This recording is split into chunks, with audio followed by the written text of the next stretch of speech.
In terms of tax, they're going to soon align people's superannuation contribution to every day when they get their pay packets. At the moment, there's up to a 3-month delay. It's quarterly.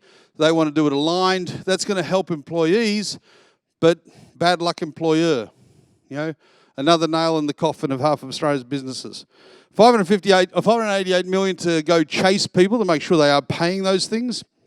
And they're going to see, you would have noticed in the last few years, the United Nations, everyone passed a law saying that there will be a minimum 15% corporate tax rate around the world. And what happens in Australia, if you're working, got a company in Australia and you've got a company in a cheap country, they can charge you the difference between what you pay in a cheap country and what the 15%. So that's going to happen from 1 January 24, overdue, good thing.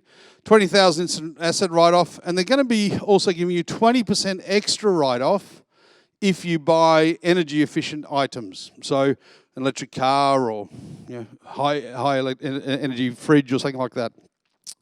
And if you're a bit behind and struggling in business, they're going to give an amnesty for you to catch up with any monies that you're outstanding up to December 23.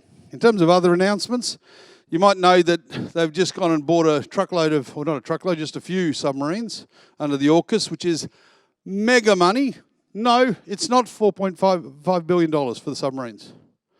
$4.5 billion is the setup cost to get ready for the submarines over the next 10 years. That's just the setup cost. How the heck? $4.5 billion. I don't even know how much the submarines are, and I'd say that not because it's not information, because what they tell us isn't true. Let me tell you, it'll be at least twice what they've already told us. But the good news is, I'm a solution-driven person. You know that, right? I went shopping. I found this one. Oh, there we go. So, would you believe, I've got a master's degree in Google search. You can buy this submarine for just $3 million. We don't have to spend billions. $3 million bucks, and mysubmarines.com, if you've ever fancied having a submarine, just dive in. But we could save the government a fortune. It's got 10 torpedo tubes and all. It's great. So it doesn't have to cost a lot of money, just sometimes it does. But, we're also going to spend $1.9 billion on our Pacific partners.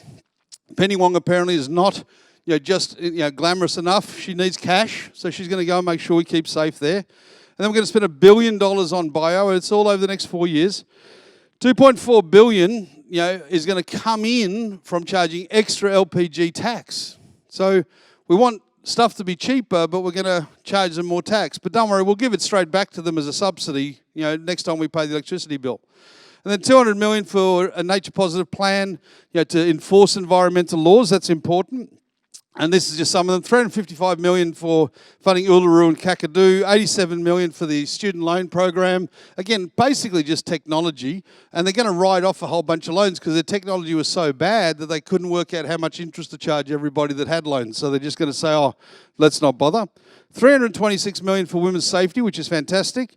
194 for First Nations women's safety, and 125 million for visa processing improvements. And that's a great thing. This government has been really good in getting the visas quicker, right? And also one of the things, as Ravan mentioned, they're now going to accept Indian qualifications, so we'll have an abundance of there. You will not be able to get a ticket to any cricket match against India at the MCG. Not going to happen. Get in now if you want it. And then, just as an interesting side thought, $2 billion of technology spend in this budget. $2 billion. That to me is frightening because they've already got all this stuff. It's not like they're starting from scratch, but $2 billion new money. And just as another sidebar, $1.6 billion in COVID. You remember COVID? It was sort of a blip ago, 1.6 billion, that doesn't include vaccines that they've bought, that they're too afraid to tell us how much they're spending. So when you see NFP, that means, in government speak, not for publication, because they don't want to admit how much they got ripped off on our behalf. But that's huge. So we're already still spending $1.6 billion. Okay, it hasn't gone, but by golly, it's going to have a legacy.